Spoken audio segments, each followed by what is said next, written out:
Amin.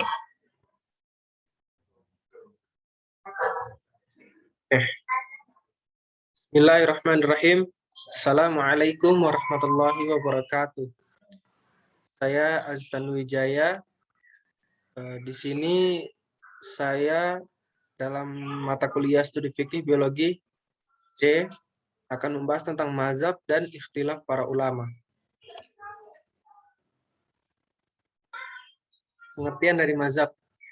Secara bahasa, mazhab dapat diartikan sebagai dhahaba yadhabu dhahaban, yang artinya jalan yang dilalui dan menjadi tujuan. Mazhab juga dapat diartikan sebagai al-ra'yu atau pendapat. Secara istilah, mazhab memiliki dua arti. Yang pertama, jalan pikir seorang imam mujtahid dalam menetapkan masalah, dan yang kedua, pendapat imam mujtahid dalam menentukan hukum dari sumber aslinya, yaitu Al-Quran dan hadis. Macam-macam mazhab.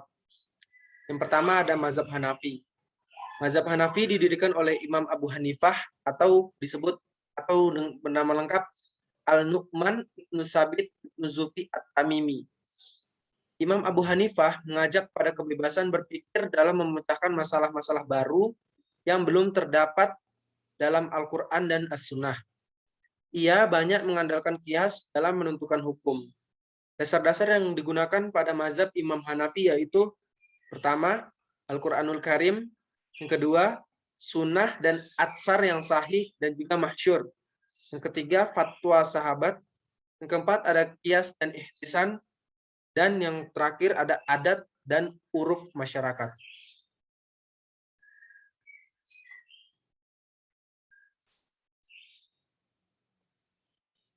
Yang kedua, ada mazhab Maliki.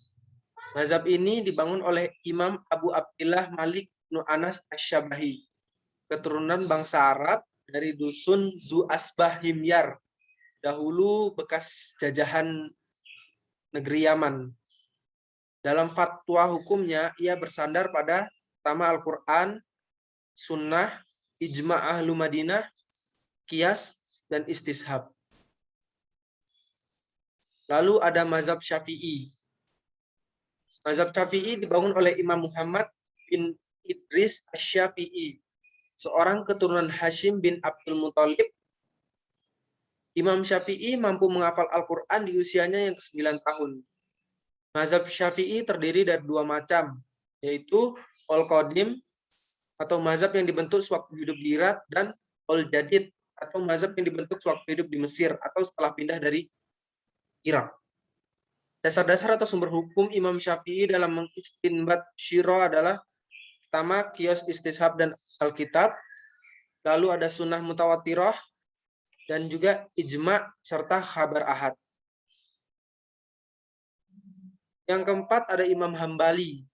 Pendirinya ialah Imam Abu Abdillah Ahmad bin Hanbal bin Hilal Asy-Syaibani yang lahir di Baghdad. Beliau adalah imam yang banyak berkunjung ke berbagai wilayah untuk mencari ilmu pengetahuan dan mampu menghimpun sekitar 40.000 hadis dalam kitab musnadnya. Adapun dasar yang digunakan Imam Hambali ialah nas Al-Quran dan hadis, fatwa sebagian sahabat, hadis mursal atau yang doif, dan juga qiyas.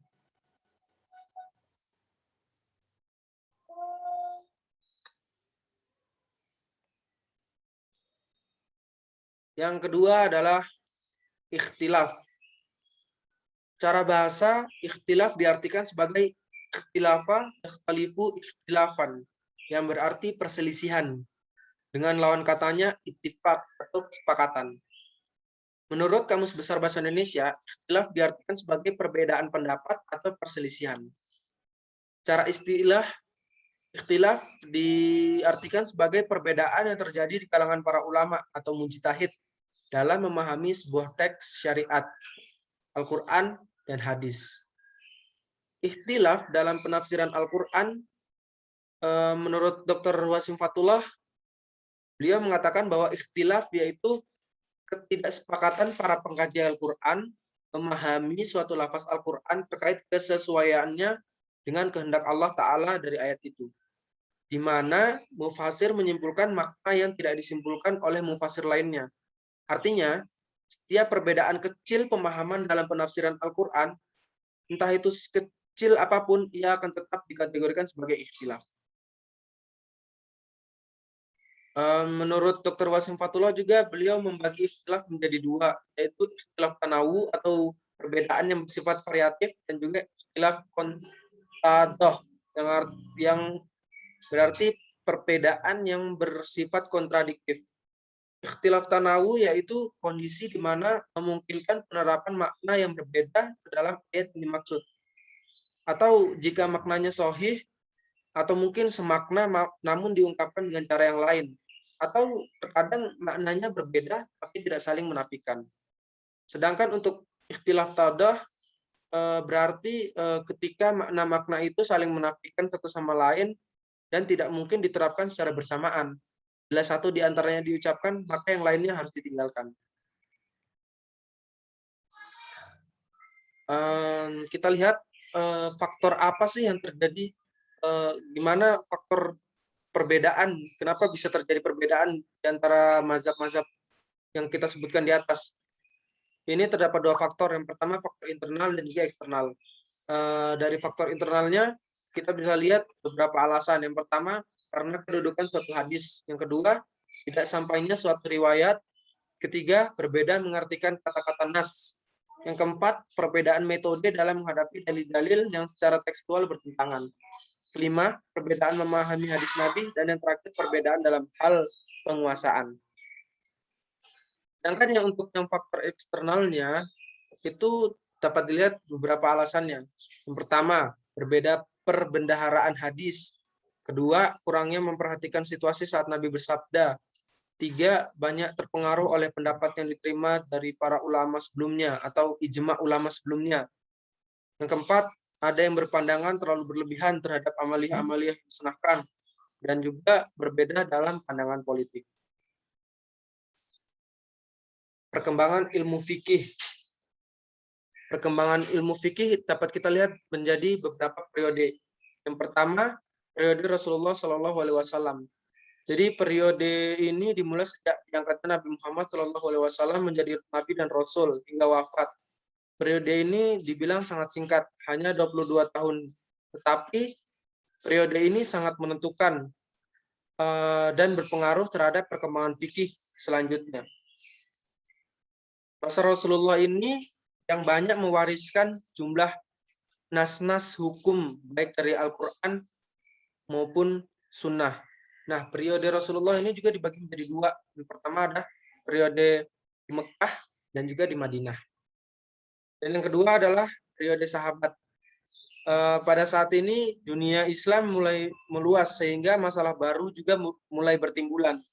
Oleh karena itu, tidak heran pada masa ini jika ijtihadnya dalam kasus ini tuh tidak ada nasnya. Pada periode sahabat ini telah mulai dikumpulkannya dimulai dengan usahanya para sahabat untuk mengumpulkan Al-Quran. Dimulai sejak zaman Khulafaur Rasyidin hingga pada akhirnya diperbanyak dan dibagikan ke daerah-daerah Islam seperti Madinah, Mekah, Kufah, Basrah, dan Damaskus. Kemudian mushaf itulah yang sampai pada kita sampai sekarang. Ketiga ada periode Imam Mujtahid dan pembukuan ilmu fikih. Periode ini berlangsung sangat lama, sekitar 250 tahun. Dimulai dari abad kedua Hijriah sampai pertengahan abad keempat Hijriah. Selanjutnya ada periode pemunduran. Periode ini dimulai pada pertengahan abad keempat Hijriah sampai akhir abad ke-13 Hijriah pada masa pemerintahan Turki Utsmani yang memakai kitab undang-undang sendiri yang namanya Majalah Al-Ahkam Al-Adliyah. Dalam undang-undang tersebut, materi-materi fikih disusun secara sistematis dalam satu kitab undang-undang hukum perdata. Yang terakhir yaitu periode kebangkitan kembali. Jadi periode ini dapat kita tandai dengan berkembangnya beberapa bidang. Seperti yang pertama bidang perundang-undangan. Jadi periode ini dimulai dengan berlakunya Majalah Al-Ahkam Al-Adliyah atau Kitab Undang-Undang Hukum Perdata Islam Pemerintah Turki Utsmani.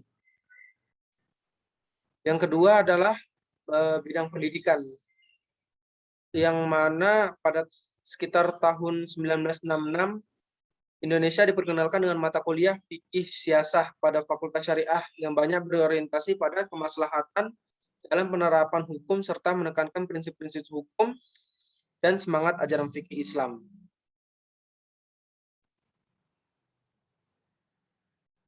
Oke, kurang lebihnya sekian yang bisa saya paparkan. Mudah-mudahan bermanfaat. Maaf apabila ada kesalahan. Assalamualaikum warahmatullahi wabarakatuh.